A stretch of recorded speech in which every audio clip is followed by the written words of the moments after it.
Hello everyone, कैसे हो सब? बढ़िया जी। चलो आज हम लोग स्टार्ट करते हैं हमारा एक और इम्पोर्टेंट टॉपिक, इजी सा टॉपिक जो एग्ज़ाम में पूछा जाता है आपका 4 to 6 मार्क्स के लिए। उस टॉपिक का नेम क्या है आपका? Average due date. क्या होता है मीनिंग एवरेज ड्यू डेट का, वो हम लोग देखेंगे।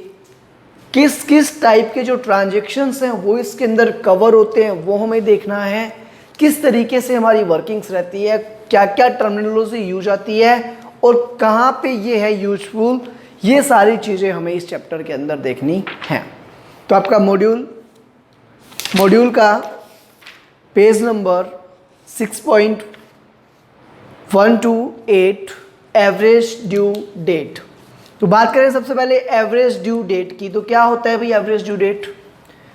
जब बहुत सारे ट्रांजैक्शंस होते हैं किसी पार्टी के बीच, तो उन अलग अलग ट्रांजैक्शन के लिए एक कॉमन डेट हम लोग क्या करते हैं, कैलकुलेट करते हैं कि अगर उस पर्टिकुलर डेट को जो अकाउंट का सेटलमेंट किया जाए तो उस ट्रांजैक्शन में जो दो पार्टीज इन्वॉल्व हैं उनमें से किसी भी पार्टी को किसी भी तरीके का इंटरेस्ट का कोई लॉस नहीं होना चाहिए।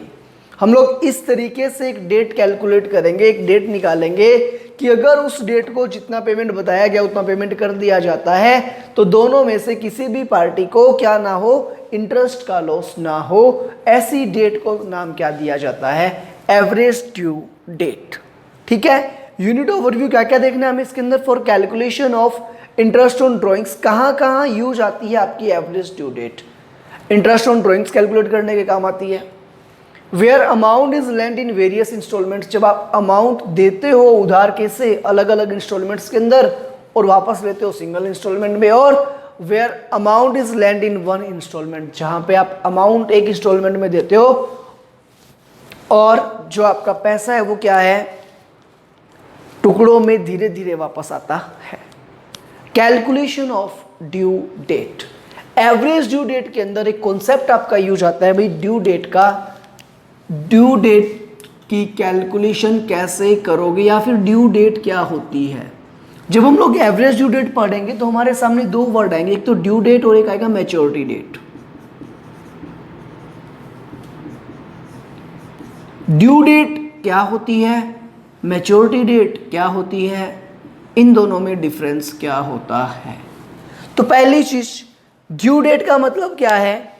जब भी आपको किसी पेमेंट के लिए क्या करना है, पैसे देने का जो राइट है वो आपका राइट हो जाएगा कि आज आपको पेमेंट करना है, उसको हम लोग क्या बोलते हैं? Due date.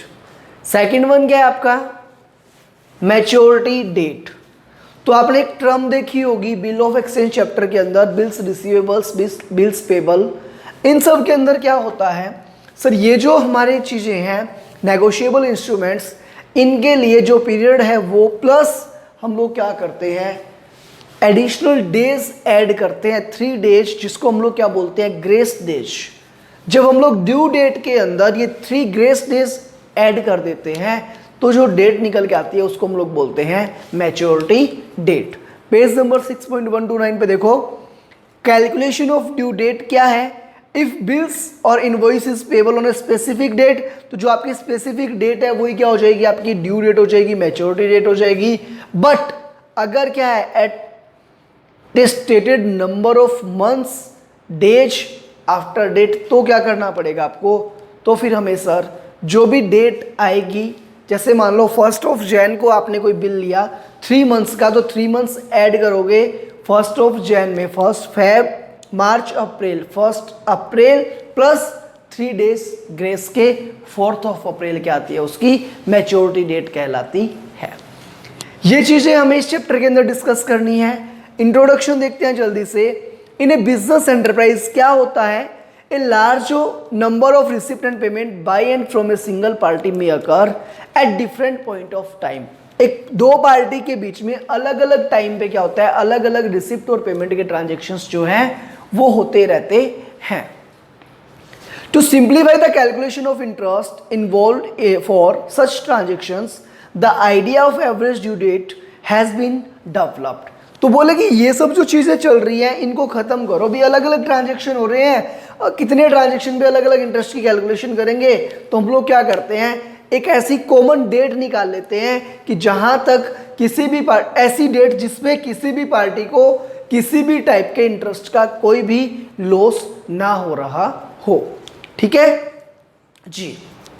तो इसलिए एवरेज ड्यू डेट लाया गया।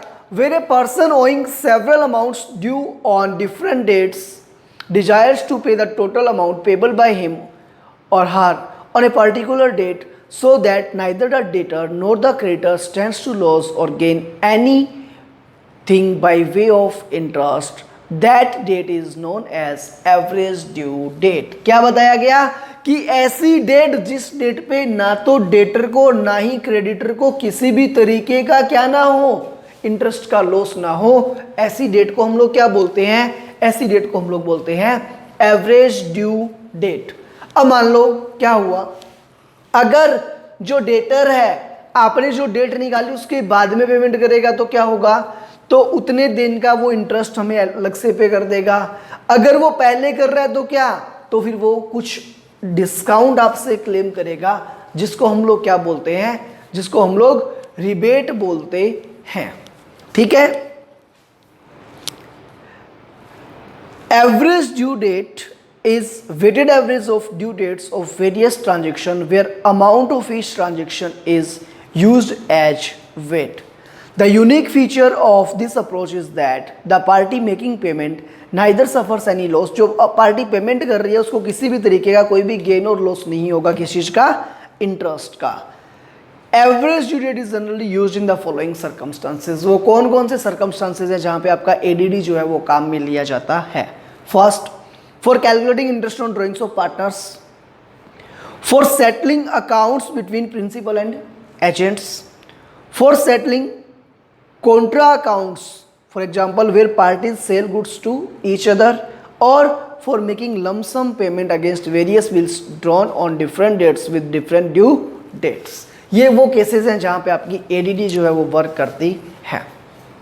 इन दिस यूनिट हम लोग क्या देखेंगे, हम लोग देखेंगे we shall elaborate the underlying principle of determining average due date from covering the cases where the amount is lent in various installments। amount कैसे दिया जाएगा, various installments में, but repayment is made in a single installment, as well as where the amount is lent in one installment but repayment is made by various installments।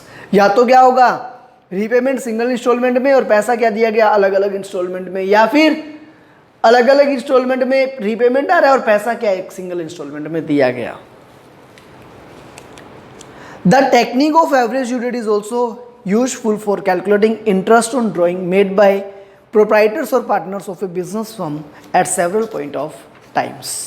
ठीक है, चलो average due date क्या है, it is mean that और equated date on which a single total payment may be made in lieu of different payments on different dates without any loss to either party. चीजें हम लोग discuss कर चुके हैं। ये उसके बाद बोल रहे हैं the formula for calculating average due date is as follows. Average due date calculate करने का फॉर्मूला क्या है, तो देखो जब हम लोग क्वेश्चंस करेंगे वहां आपको समझ आएगा कि सबसे पहले हम लोग एज्यूम क्या करते हैं, एक डेट जिसको हम लोग बोलते हैं बेस डेट। बेस डेट आपको एज्यूम करनी पड़ेगी भाई।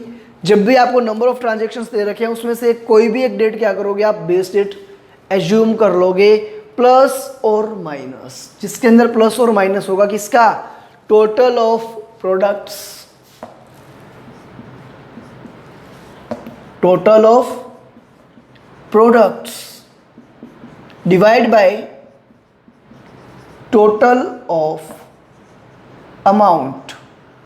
प्रोडक्ट कैसे आएगा ये हमें देखना है, अमाउंट कौन सा आएगा ये हमें देखना है, बेस डेट क्या होती है, पहले हमें इन चीज़ों के बारे में अच्छे से समझना है। उसके बाद हम लोग क्या करेंगे, हम मूव करेंगे क्वेश्चंस की और पॉइंट्स टू बी नोटेड। कौन कौन से पॉइंट हमें नोट करने हैं। सबसे पहले बेस डेट क्या होती है, selection of base date. Base date का सिलेक्शन करने के लिए आपके माइंड में क्या चीज़ होनी चाहिए, सिलेक्शन ऑफ बेस डेट और zero date. Such a date may be the due date for the first transaction or the due date of the last transaction और any other due date between the first and the last but preferably earlier due date may be taken. क्या बताया गया इसके अंदर sir? ये बता रहा है कि हमारे पास क्या है, देखो जैसे नंबर ऑफ ट्रांजेक्शन है, ट्रांजेक्शन मेरा 1 2 3 और 4, डेट्स क्या है 28 जैन, 2 फेब, 8 मार्च, 4 अप्रैल। ठीक है, ये 4 मेरी ट्रांजेक्शन्स की डेट है। तो कहता कि इनमें से अब ये क्या, इनकी यही ड्यू डेट्स है और यही ट्रांजेक्शन की डेट है। आप क्या चाहते हो कि हम लोगों को एक बेस डेट मिल जाए। तो बेस डेट आप क्या मान सकते हो? आप ये मान सकते हो, ये मान सकते हो, ये मान सकते हो, ये मान सकते हो। इनमें से कोई भी डेट आप क्या मान सकते हो? बेस डेट मान सकते हो। अगर आप चाहो तो इनके बीच की कोई डेट जो ट्रांजेक्शन के अंदर नहीं है उसे भी बेस डेट माना जा सकता है। मैं बोल दूं कि सर मैं यहाँ पे क्या मान लेता हूँ 31 जैन मान लेता हूँ बेस डेट, तो क्या ये गलत हो जाएगा क्या? नहीं, ये गलत नहीं है। आप किसी भी डेट को बेस डेट मान सकते हो, बट प्रेफर हम लोग क्या करते हैं, प्रेफरेंस हमारी क्या रहती है, जनरली हम लोग फर्स्ट ट्रांजेक्शन को क्या मान लें, बेस डेट मान लें। तो हम लोग जो क्वेश्चन प्रैक्टिस करेंगे तो बेस डेट किसको मानेंगे, जो फर्स्ट ट्रांजेक्शन है उसकी जो ड्यू डेट होती है उसको हम लोग जनरली क्या मान लेते हैं, बेस डेट मान लेते हैं।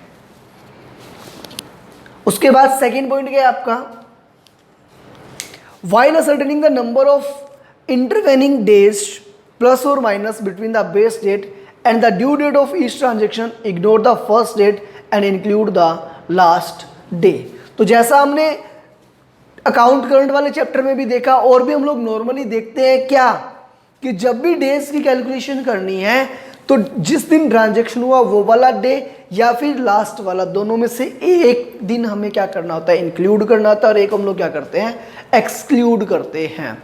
तो आप दोनों डेज काउंट नहीं करोगे, दोनों में से कोई भी एक दिन आप काउंट कर सकते हो। बट अगर आपको बैलेंस दिया हुआ है ओपनिंग बैलेंस, उसमें मैंने आपको बताया भी है क्या, कि उस केस में हम लोग दोनों डेज को क्या करते हैं, इंक्लूड करते हैं। ठीक है। Third, if due date is in fraction round it off. अगर जो आपकी ड्यू डेट आई, जो भी ड्यू डेट आपकी आई यहां से निकल करके, वो अगर फ्रैक्शन के अंदर आ गई तो आपको उसे क्या करना है, राउंडेड ऑफ करना है उसको आपको भी। और आपके आईसीआई के सॉल्यूशंस के अंदर एक चीज बड़ी ही अलग सी है, जैसे आपके डेज आगे, मान लो बेस डेट क्या मैंने माने 21 जनवरी मैंने मान ली, जो मेरा ये सॉल्यूशन आया उसका आंसर आ गया मेरा 16.20 डेज। तो मुझे क्या करना पड़ेगा, अब 16.20 को राउंड ऑफ करना है। जो आपका मॉड्यूल है वहां पे राउंड ऑफ किया गया है, इसको 16 डेज की जगह होना क्या चाहिए आपका 16.20 अगर आया तो इसको 16 डेज में राउंड ऑफ किया जाना चाहिए, बट आपके मॉड्यूल में क्या हुआ 17 डेज। तो हम लोग ये मान लेंगे जब भी कोई फ्रैक्शन आएगा तो उसको हम लोग कहाँ कर रहे हैं, अपर साइड में हमें उसको क्या करना है, राउंड ऑफ करना है। क्योंकि हमें मार्क्स कौन देगा, आईसीएआई देगा ना, तो इसके खिलाफ बगावत करके कुछ नहीं कर सकते आप। आपको जो इसके सॉल्यूशन में दिया हुआ है वैसा सॉल्यूशन आपको करना है। बट पर्सनल ओपिनियन की अगर बात करूं तो क्या सही है आपका 16 डेज जो है वो सही है, लेकिन मार्क्स आईसीआई से मिलने हैं तो आपको 17 डेज ऐड करने पड़ेंगे। कैसे करोगे, 28 जैन तो आपका दिया हुआ ही था क्वेश्चन में, बेस डेट आपने जो मानी थी, प्लस 17 डेज, तो जैन के कितने दिन बच गए भाई 3। उसके बाद 31 जैन कंप्लीट हो गया, अभी भी कितने दिन और चाहिए आपको, टोटल 17 थे, 3 हो गए आपके, 14 बच गए। तो 14 ऑफ फेब ये क्या हो जाएगा आपका, 14 ऑफ फेब आपका हो जाएगा ड्यू डेट, जहां आप अगर ट्रांजेक्शन क्या करते हो, स्क्वायर अप करते हो, ट्रांजेक्शन जितना अमाउंट आपका है उसका पेमेंट कर देते हो, तो दोनों में से किसी भी पार्टी को कोई भी नुकसान नहीं होगा। ठीक है, चलो। If amount is paid before due date rebate is given. अगर 14 फेब से पहले पेमेंट करोगे तो क्या होगा, रिबेट मिलेगी, छूट मिलेगी। अगर लेट करोगे तो क्या होगा, इंटरेस्ट चार्ज हो जाएगा। whenever there is a sale of goods by two persons to each other on different dates, the formula for calculating average due date becomes, अगर क्या है, ये तो एक सिंगल साइड ट्रांजेक्शन की बात थी कि एक ही पार्टी क्या है, दूसरे को गुड्स दे रही है, दूसरे को पैसे दे रही है।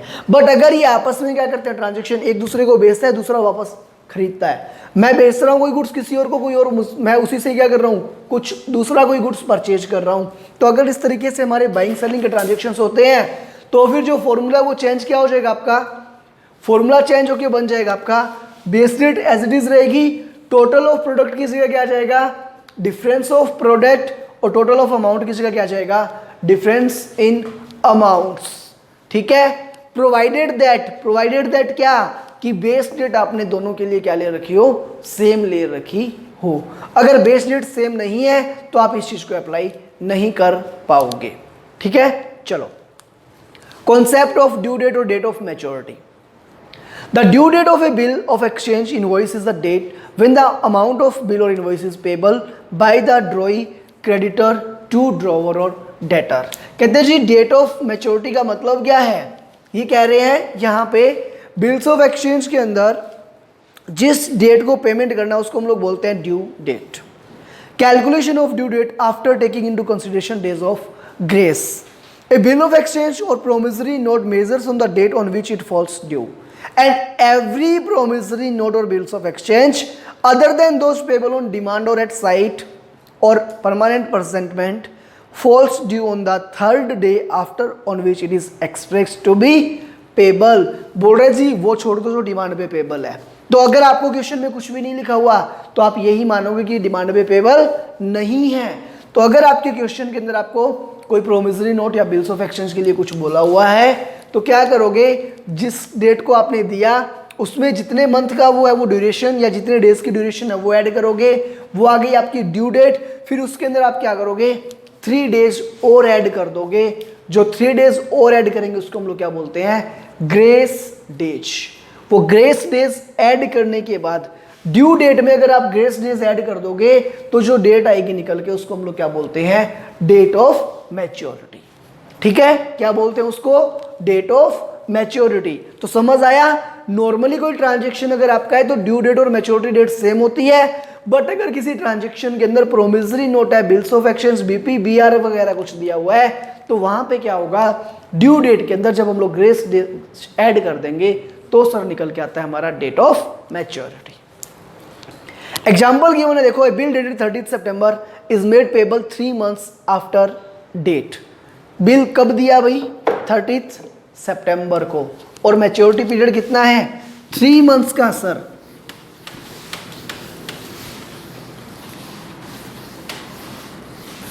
थर्टीथ सितंबर को आपने क्या किया, कोई बिल लिख करके दे दिया और ये बोला भाई साहब 3 महीने बाद पैसे ले लेना। ठीक है, चलो तो 3 months पूरे कब हो जाएंगे, 30 सितंबर से 30 अक्टूबर, 30 नवंबर, 30 दिसंबर। 30 दिसंबर को आपके 3 months क्या हो गए, कंप्लीट हो गए। अब क्या है, इसके अंदर 3 ग्रेस डेज जोड़ने हैं, यस सर, 3 जो आपके डेज है वो जोड़ने हैं ग्रेस डेज। ग्रेस डेज जोड़ोगे तो क्या, 30 दिसंबर प्लस 3 डेज, 31 दिसंबर, 1st, 2nd ऑफ जैन, क्या आ जाएगी आपकी मैच्योरिटी डेट। मैच्योरिटी डेट क्या आ जाएगी आपकी 2 जनवरी।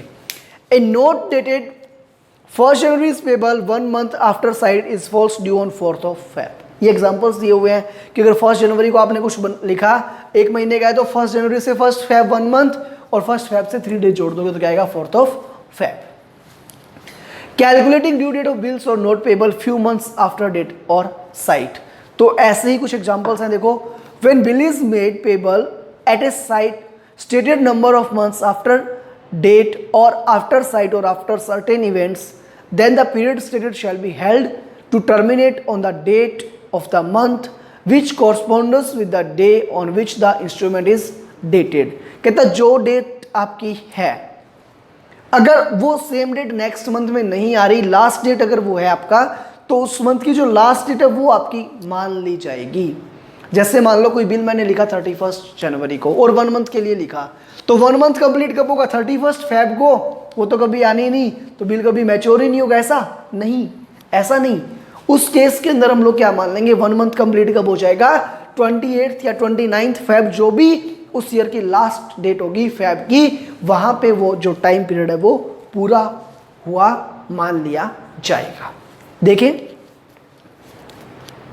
If the month in which the period would terminate has no corresponding day, the period shall be held to terminate on the last day of such month. Example क्या दिया हुआ है? A bill due on 29th January 2015. 29th of Jan 15 को आपने क्या किया? एक bill लिखा. कितने टाइम का? 1 month का. और ईयर कौन सा? 2015. तो फैब कितने डेज की? 28 या 29? आपको बताया था अगर ईयर जो आपका है वो डिवाइड हो रहा है 4 से कंप्लीट तो फैब होती है 29 डेज की, और अगर 4 से डिवाइड नहीं होता तो फैब कितने डेज की? 28 डेज की. यहाँ पे चेक करो 2015 है, लास्ट में 5 है तो 4 से कंप्लीट डिवाइड होगा नहीं, तो फैब कितने डेज की रहेगी? 28 की. आपने बिल लिखा कब? 29th जैन को. 1 मंथ कंप्लीट कब होगा? 29th fab. 29th फैब तो है ही नहीं, तो कब पूरा हुआ मान लोगे? 28th फैब को हम लोग मान लेंगे. Is made payable at 1 month after date. The due date of instrument is third day after 28th Feb, that is 3rd of March. यहां से 1 मंथ कंप्लीट कब मानेंगे हम लोग? 28th फैब को, और प्लस 3 डेज, तो जो आपकी मैच्योरिटी डेट है वो क्या जाएगी? 3rd of March. ये अगर 30 अप्रैल आपका 30 जैन होता, 31 जैन होता तो भी क्या रहता? आपका आंसर सेम रहता है ना, क्योंकि ये जो मंथ आपका है फैब वाला उसके अंदर ना तो 29 है, ना ही 30 और ना ही 31 है.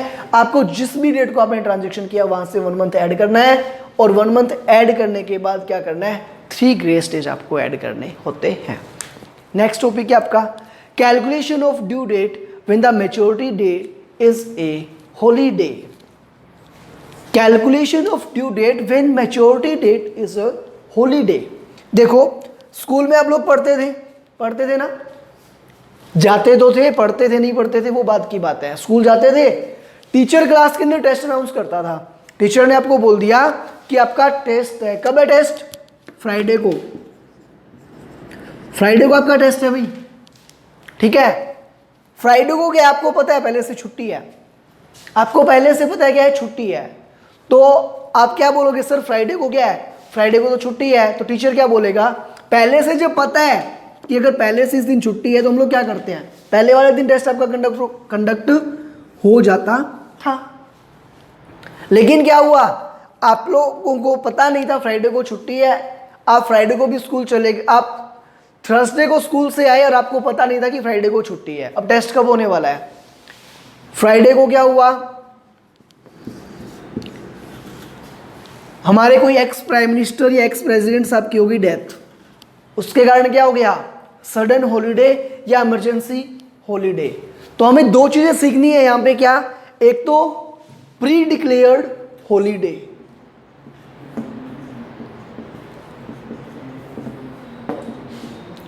और दूसरा आपका आएगा इमरजेंसी हॉलीडे. इन दोनों केस के अंदर क्या क्या होता है? अगर आपको पहले से पता है कि पब्लिक हॉलीडे है इस दिन, उस केस में क्या होगा? अगर हमें पहले से पता है तो हम लोग हमारे प्लान को पहले शिफ्ट कर देंगे. प्री तो क्या होगा? जस्ट पहले वाला दिन आपका मैच्योरिटी डे माना जाएगा. अगर पहले से नहीं पता सडन हॉलीडे है, सक्सेसिव या इमरजेंसी हॉलीडे है, या अनफोर्सिन हॉलीडे है. इमरजेंसी हॉलीडे है, इसको हम लोग सडन हॉलीडे भी बोलते हैं, और इसको हम लोग और भी कोई नेम आप यूज कर सकते हो जहां पे आपको पहले से क्या है? नहीं पता था कि छुट्टी रहने वाली है, या फिर हम लोग इसको अनफोर्सिन हॉलीडे भी बोल सकते हैं. यहां पे आप लोग पहले से खुद को प्लान करके नहीं रख सकते क्योंकि आपको पहले पता ही नहीं होता. तो इस केस में क्या होगा? जो भी नेक्स्ट सक्सीडिंग डे होगा वो आपका मान लिया जाता है मैच्योरिटी डे. ठीक है. अब सर अगर इससे पहले वाले दिन भी पब्लिक हॉलीडे हो तो और पीछे आ जाओ. उस दिन हो तो और पीछे आ जाओ. अगर आपको पहले से पता है कि 2 दिन 3 दिन 4 दिन जो आपके पब्लिक हॉलीडेज रहने वाले हैं तो उससे जस्ट पहले वाली डेट. बट अगर कोई इमरजेंसी हॉलीडे आ गया तो बाद वाली डेट हमें लेनी होती है. देखो चार्ट दिया हुआ आपका. If maturity day is holiday after including days of grace, public holiday including Sunday and other days declared by central government by notification in the official gazette. तो ऑफिशियल गजट में कौन कौन से डेज आपके बताए गए हैं, देखो 26 जनवरी, 15 अगस्त और 2 अक्टूबर। 3 दिन आपके क्या बताए गए हैं, गजट के अंदर पब्लिक हॉलीडेज अनाउंस किए हुए हैं। 26 जनवरी जो आपका रिपब्लिक डे है, इंडिपेंडेंस डे है और गांधी जयंती 2 अक्टूबर है ना, इन 3 दिन क्या है, पब्लिक हॉलीडे डिक्लेयर किया गया है। जो बच्चे शाम को माहौल बनाते हैं, जिस दिन ठेके बंद होते हैं, ये 3 दिन क्या है, ठेके बंद वाले डिक्लेयर किए हुए हैं, वो क्या है, पब्लिक हॉलीडे होते हैं आपके। उसके अलावा सर बाकी हम लोग कैलेंडर लेके बैठे क्या क्वेश्चन में, संडे भी बोला हुआ है, नहीं, आपको दिमाग लगाने की जरूरत नहीं है। अगर क्वेश्चन में बोल दिया कि किसी पर्टिकुलर डे को संडे है तो आपको उससे पहले वाला दिन लेना है, और अगर आपको नहीं बताया कि संडे है तो आपको ये मानना है वो दिन क्या है, वर्किंग डे ही आपका है। ठीक है, तो अगर आपको स्पेसिफिकली बताया किसी दिन पर्टिकुलर डे को कि संडे है, मंडे है, ट्यूसडे, तो आपको वहां पे देखना है। अदरवाइज आपके लिए हर एक दिन क्या वर्किंग डे है। 3 डेट्स का आपको ध्यान रखना है, कौन कौन सी, 26 जनवरी, 15 अगस्त और 2 अक्टूबर। उसके अलावा अगर क्वेश्चन में आपको बोल दिया कि किसी पर्टिकुलर डे क्या है, पब्लिक हॉलीडे है, तो आपको बहस नहीं करनी, इस दिन तो पब्लिक हॉलीडे होता ही नहीं है, सर ने बताया था। नहीं, अगर आपको बोला हुआ है तो आप मान लोगे उस दिन क्या है, पब्लिक हॉलीडे है, और अगर आपको बोला गया कि उस दिन संडे है तो मान लेना संडे है। अगर ये बोल दिया कि इमरजेंसी हॉलीडे है तो हमें क्वेश्चन इमरजेंसी हॉलीडे के अकॉर्डिंग क्या करना है, सॉल्व करना है। ठीक है, चलो टाइप ऑफ प्रॉब्लम्स में क्या है, सबसे पहले फर्स्ट आपकी है, 4 टाइप के केस हम लोग कवर करते हैं। First, where one party is involve. Second, transaction between 2 parties are involve, दोनों एक दूसरे से ट्रांजेक्शन कर रहे हैं। Third, amount is repaid in instalments, हमें रीपेमेंट कैसे करना है, इंस्टॉलमेंट के अंदर। और फोर्थ क्या है, इंटरेस्ट ऑन ड्रॉइंग्स। ये 4 आपके अलग अलग केस बनते हैं। सबसे पहले हम लोग लेंगे हमारा केस नंबर 1। केस नंबर 1 क्या है भाई, केस नंबर 1 है where one party is involve in transaction.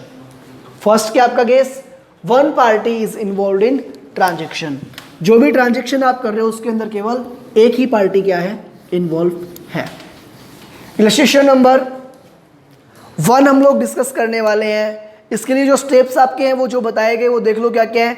Point A बोल रहा है take the earliest due date, जो हमने अभी डिस्कस किया। सेकंड क्या बोल रहा है, नंबर ऑफ डेज आपको कैलकुलेट करने हैं, मल्टीप्लाई करना है क्या हमें, जो भी नंबर ऑफ डेज आएंगे उसको अमाउंट से, डेज को अगर अमाउंट से मल्टीप्लाई करोगे तो क्या आ जाएगा, प्रोडक्ट आ जाएगा।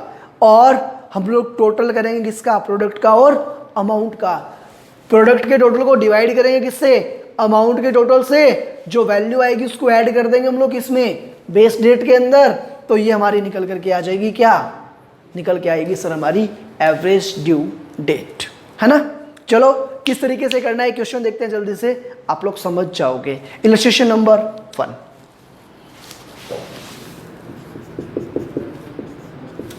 क्या क्या इंफॉर्मेशन गिवन है देखो भाई। अमाउंट आपका है 500, 800 और 1000। अमाउंट है 500, 800 और 1000। ट्रांजैक्शन की डेट क्या है,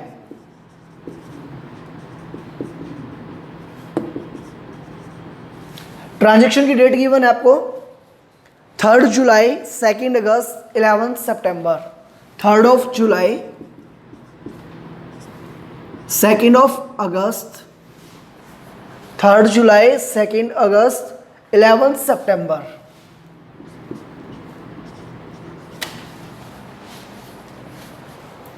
ये सब ड्यू डेट्स हैं आपकी। ट्रांजैक्शन डेट और ड्यू डेट क्या है, सेम है क्वेश्चन में। Suggest a date on which all the bills may be paid out without any loss of interest to either party. आपको देखना है, आपको सॉल्यूशन करना है कि एक ऐसी डेट हमें बता दो जिस दिन किसी भी पार्टी को किसी भी तरीके का इंटरेस्ट का कोई लॉस ना हो रहा हो। बताओ भाई कैसे करें। तो जो आपकी ट्रांजैक्शन डेट है वही क्या होगी, आपकी ड्यू डेट हो गई। क्या करना होता है ऐसे क्वेश्चन में, सबसे पहले हम लोग सर एज्यूम करते हैं क्या, बेस डेट। तो जो क्वेश्चन आप जहां स्टार्ट कर रहे हो वहां पे लिखोगे आप सबसे पहले एज्यूम, क्या एज्यूम करना है? अर्लीस्ट डेट 3 जुलाई, एज्यूम 3 जुलाई एज बेस डेट। 3 जुलाई को हमने क्या किया? बेस डेट मान लिया, ठीक है। 3 जुलाई को बेस डेट मान लिया, तो आगे आपको नंबर ऑफ डेज की कैलकुलेशन करनी है। 3 जुलाई बेस डेट है, 3 को ट्रांजेक्शन किया तो कितने दिन हो गए, कितने दिन का इंटरेस्ट लगेगा? 3 जुलाई से 3 जुलाई कितने दिन? 0 डेज। 3 जुलाई से 2 अगस्त, 3 जुलाई से 2 अगस्त, जुलाई के कितने रह गए? 31 होते हैं, 3 चले गए, बच गए 28। अगस्त के कितने? 2 हो गए, कितने? 30। तो नंबर ऑफ डेज कितने आ जाएंगे? 30। 3 जुलाई से 11 सितंबर, तो जुलाई के बच गए सर 28, अगस्त 31, सितंबर 11, टोटल हो गया 70। तो डेज कितने आ गए? 70। अमाउंट आपके पास आ गया, नंबर ऑफ डेज आपके पास आ गए। अब क्या निकालना है? प्रोडक्ट। कैलकुलेट करोगे प्रोडक्ट, कैसे आएगा प्रोडक्ट? अमाउंट को मल्टीप्लाई करेंगे नंबर ऑफ डेज से। 500 इंटू 0 कितना आएगा? 500। 0 आएगा ना, 0 से किसी को मल्टीप्लाई करते हो तो क्या आएगा? 0।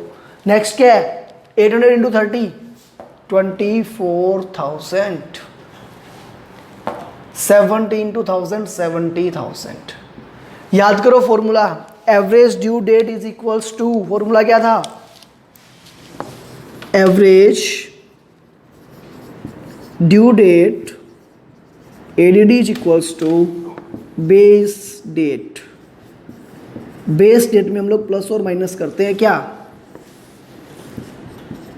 Total of product divide by total of amount. Total of product कितना आ गया आपका भी? 94,000, और टोटल ऑफ अमाउंट कितना आ गया? 2300।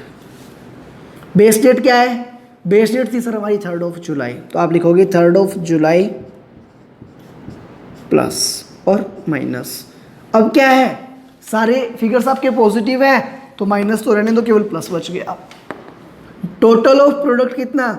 94,000 डिवाइड बाय 2300। करो कैलकुलेट, कितना आया? 94,000 डिवाइड बाय 2300, 40.86 आ गया सर। कितना आया? 40.86 डेज। 40.86 डेज और 41 डेज। अब देखो बेस डेट क्या थी आपकी? बेस डेट थी सर हमारी 3 जुलाई। 3 जुलाई प्लस 41 डेज। यहाँ मैं इसको क्या लिख देता हूँ? 3 जुलाई ऐसे लिख देता हूँ जिससे आपको कोई दिक्कत ना रही, प्लस 41 डेज। तो जुलाई के कितने हैं सर? 28 बचे हैं अभी। 41 माइनस 28 कितना रह गया? 13।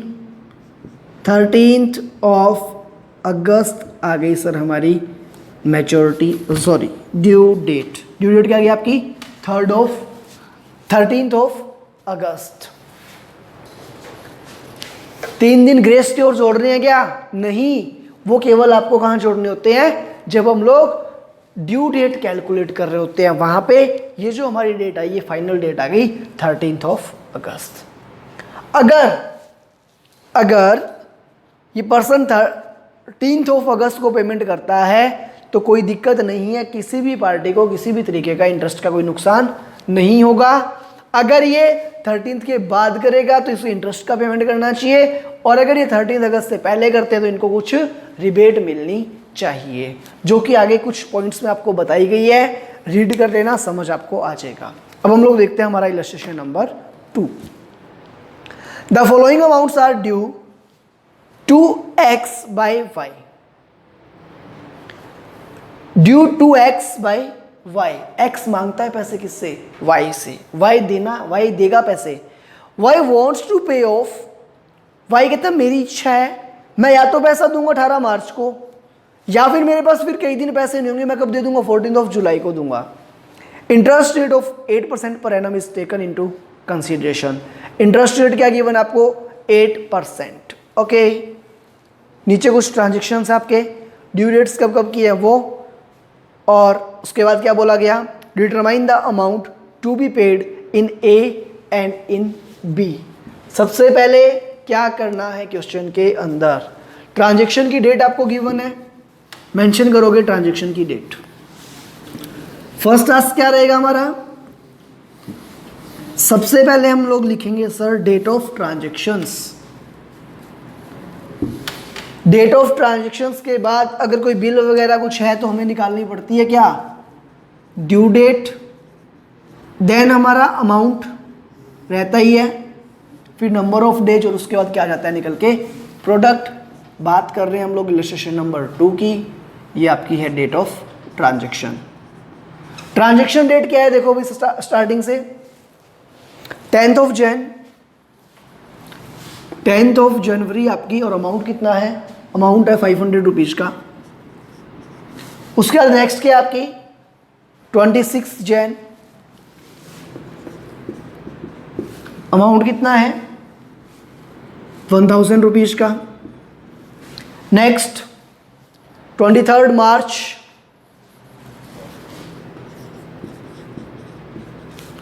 अमाउंट कितना है 3000। और उसके बाद नेक्स्ट क्या है आपकी 18th ऑफ अगस्त, अमाउंट है 4000 रुपीज। बताया हुआ है 26 ऑफ जैन स्टार, खतरा आ गया ना, बताया था आपको 26 जैन, 15 ऑफ अगस्त और 2 ऑफ अक्टूबर। और उसके बाद लास्ट में क्या बताया हुआ 18 अगस्त को संडे, यहाँ पे क्या है संडे। कैलेंडर लेके बैठ जाओ, चेक करो 23 मार्च को संडे है या नहीं है, 10 जैन को संडे है या नहीं है। नहीं करना आपको ऐसा कुछ, केवल संडे का है, 18 अगस्त को बोला है तो वहाँ पे संडे है मान लिया हमने, बाकी हमें कुछ भी चेक नहीं करना। 10th ऑफ जैन वाले की ड्यू डेट क्या रहेगी, कोई बिल वगैरह कुछ है क्या, नहीं, सिंपल बोला हुआ है तो इसकी ड्यू डेट भी सेम आ जाएगी आपकी 10th ऑफ जनवरी। 26 जनवरी पहले से पता है क्या, या एकदम से पता चला ओह आज तो 26 जनवरी है, पहले से पता था ना 26 जैन है, या एकदम से सडन आपको पता चला इमरजेंसी में कि ओह आज तो 22 जनवरी थी, 23 जनवरी थी, 24 जनवरी आई, फिर सीधे 26 जैन आ गई, 25 आई नहीं, ऐसा था क्या, नहीं, पहले से पता था। पहले से अगर पता था तो मैच्योरिटी डेट क्या रहेगी इससे पहले वाली 25 ऑफ जैन। 23 मार्च और 18 ऑफ अगस्त, 18 ऑफ अगस्त को क्या है संडे, क्या करूं सर फ्राइडे आया, सैटरडे आया नहीं, संडे आ गया एकदम से, ऐसा नहीं, ये भी क्या था प्री डिसाइडेड, तो इससे पहले वाली डेट क्या हो जाएगी आपकी ड्यू डेट। अब क्या करना है, अब सर हमें इस क्वेश्चन के अंदर मानना है बेस डेट को। किसे मानोगे बेस डेट, हम लोग मान लेते हैं sir first date 10th of जनवरी को, एज्यूम 10th ऑफ जनवरी क्या है इज योर बेस डेट। तो 10th जनवरी से 10 जैन तक ट्रांजैक्शन कितना 0, 10 जैन से 25 जैन 10 और 5 15 15 डेज। 23 मार्च तक सर जैन के बच गए 21, फेब 28 और मार्च के कितने 23, 72 डेज आपके आ गए, कितने आ गए 72। अब सर अगस्त तक जाना है तो जैन फेब मार्च अप्रैल मई जून जुलाई और अगस्त के 18 या 17, ड्यू डेट आपकी 17, तो 17 डेज अगस्त के। करो टोटल जल्दी से कितने हो गए 21 plus 28 plus 31 plus 30 plus 31 plus 30 plus 31 plus 17, 219।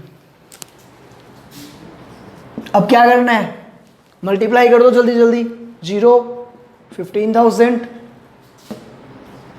2,16,000 और ये आ जाएगा आपका कितना 219 इंटू 4,000 8,76,000 876 891 9 1091 11,07,000 टोटल आ गया प्रोडक्ट का कितना 11,07,000 और आपका अमाउंट आ गया 4 और 3 7 8 8,500 अमाउंट का टोटल कर दो कितना है 8,500 प्रोडक्ट का कितना आ गया 11,07,000 फॉर्मूला क्या है ADD average due date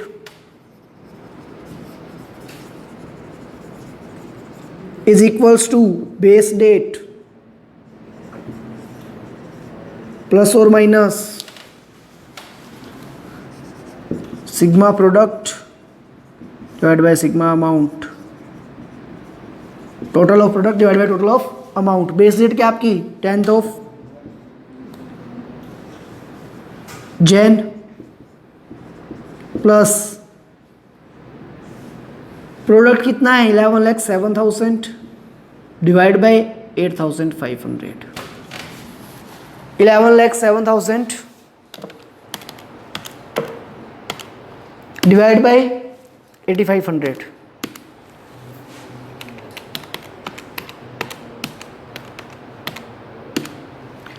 130.23 130.23 10th of Jan plus 130.23 और 131 डेज ऐड करोगे 131 डेज किसमें 10th ऑफ जैन में जैन के 21 फेब के मार्च अप्रैल चेक करते जाओ कितने करने हैं 131 करने हैं ना 131 माइनस जैन के कितने 21 फेब के 28 मार्च के 31 अप्रैल के 30 बच गए कितने 21 तो 21 डेज किसके मई के इक्वल्स टू 21 मई। अब इन भाई साहब की इच्छा क्या थी पैसे कब दूंगा ये बोल रहे थे या तो दूंगा 18 मार्च को या फिर दूंगा 14 जुलाई को। इसके बाद क्या करना है दो ऑप्शन है इफ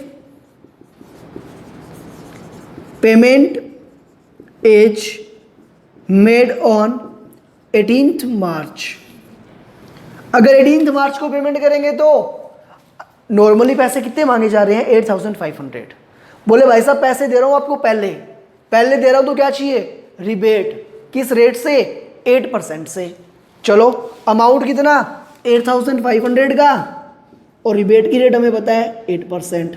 सर एक चीज़ की लड़ाई है बस कितने डेज की रिबेट लेंगे ये तो 18 मार्च से लेकर के 21 मई तक की 18th ऑफ मार्च से लेके 31 मई तक की मार्च के कितने दिन 13 अप्रैल के 30 और मई के 21 64 डेज की चाहिए भाई साहब को छूट 64 डिवाइड बाई 365 8,500 इंटू 8%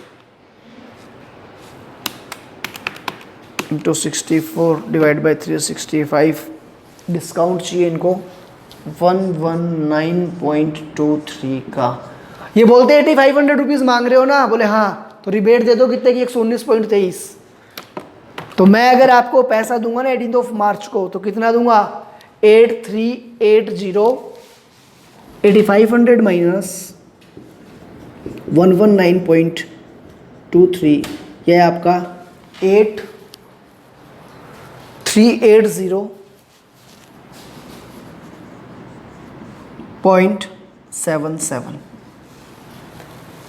ठीक है। दूसरा ऑप्शन क्या था बोले जी मार्च में नहीं दे रहा मैं कब दूंगा 14 जुलाई को होंगे मेरे पास पैसे कहीं से पेमेंट मेरी आने वाली है कब आएगी 14th ऑफ जुलाई को तो दूसरा लिखोगे payment is made on 14th जुलाई का पैसा कितना 8,500 रेट ऑफ इंटरेस्ट सेम आपकी 8%। अब कितने डेज का इंटरेस्ट चार्ज करूं 21 मई से सर मई के बच के 10 दिन, जून 30, जुलाई 14, 54 डेज। कितने हो गए आपके? 54 डेज। निकाल लो interest. 8500 into 8% into 54 divide by 365। Interest आया आपका 100 रुपीज, 100.60। पेमेंट कितना करोगे? बाद में कर रहे हो पेमेंट, तो total amount payable, therefore total amount payable कितना आएगा? Is equals to 8500 plus 100.60 is equals to 8600.60। इतने पैसे दे दो, आपका और हमारा हिसाब क्या? नकली। अगर ये अमाउंट पेमेंट कर दिया जाएगा तो दोनों पार्टी में से किसी भी पार्टी को किसी भी तरीके का कोई भी लॉस नहीं होगा। ओके, चलो इलस्ट्रेशन नंबर 3 जल्दी से समझा देता हूं आपको मैं। आपके लिए क्या रहेगा? होमवर्क। डेट ऑफ बिल दी हुई है 10th of August, 3 months maturity, तो अगस्त के बाद सितंबर, अक्टूबर, नवंबर, 10th ऑफ नवंबर प्लस 3 डेज, 13th ऑफ नवंबर। ड्यू डेट क्या आएगी? 13th of November. नेक्स्ट क्या है? 23rd अक्टूबर से 60 डेज, तो 60 डेज ही काउंट करने। ऐसा नहीं कि सर 60 डेज मीन्स 2 मंथ्स हो गए। होशियार नहीं बननी, जो बोला है ना वैसा ही करना है। क्या बोला? डेज, तो कैलकुलेशन कैसे चलेगी? डेज के अकॉर्डिंग। 23rd में अक्टूबर के कितने डेज बच गए? 8 बच गए अक्टूबर के, नवंबर के 30, 22 किसके? दिसंबर के, plus 3 grace days, 25th of December. Merry Christmas. पहले से पब्लिक हॉलीडे है क्या? कहीं चले जाओ क्रिसमस पे, बताया था क्या? 3 हॉलीडे बताए थे आपको केवल। कौन से वाले? 26 जैन, 15 अगस्त, 2 अक्टूबर। क्या ये उस लिस्ट के अंदर था क्या? नहीं था। तो आपको मैरी क्रिसमस सेलिब्रेट नहीं करना। मैच्योरिटी डेट क्या है? 25th ऑफ दिसंबर ही है। ठीक है, 4th ऑफ दिसंबर से 2 मंथ्स, तो जनवरी, फरवरी, 4th Feb plus 3, 7th of Feb. जनवरी 14 में 60 डेज ऐड करने हैं, तो 17 तो आएंगे आपके जैन के, 28 आएंगे फेब के, बच गए जो 15 किसके? मार्च के, plus 3, 18th of March. March 8, 2 months की आपकी मैच्योरिटी है, तो 8 मार्च से अप्रैल, मई, 8 मई प्लस 3, 11th ऑफ मई। उसके बाद एज यूजुअल जैसे हमने कैलकुलेशन करी थी उस तरीके से आपको क्या करनी है? कैलकुलेशन करनी है। ठीक है, नेक्स्ट है आपका इलस्ट्रेशन नंबर 4। इलस्ट्रेशन नंबर 3 और 4 ये दोनों क्या रहेंगे आपके लिए? होमवर्क रहेंगे। आज के लेक्चर में इतना ही, मिलते हैं नेक्स्ट लेक्चर में। तब तक के लिए bye bye, good day, take care.